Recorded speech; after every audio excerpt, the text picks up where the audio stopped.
I denne video kan du lære, hvordan du opsætter en ILP og dermed kommer i gang med at kunne udfylde ILP'er, altså elevplan, til dine klasser. Tryk på ILP-værktøjet i den personlige værktøjslinje. Du vil nu se en liste over de klasser, du er medlem af, og tryk på den ILP, du ønsker at arbejde med.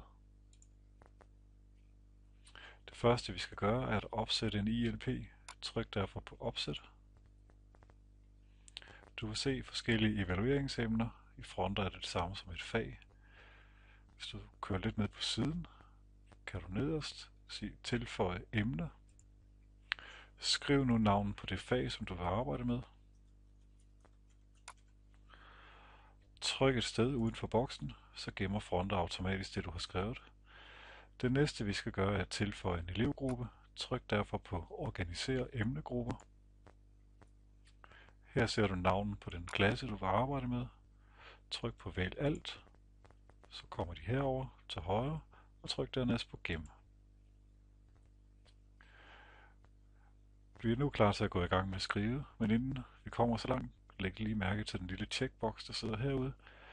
I den kan du sætte et flueben, når du er færdig med at skrive din ILP, og den skal publiceres til elever og forældre. Husk dog at aftale med teamet, hvilken dato det skal være.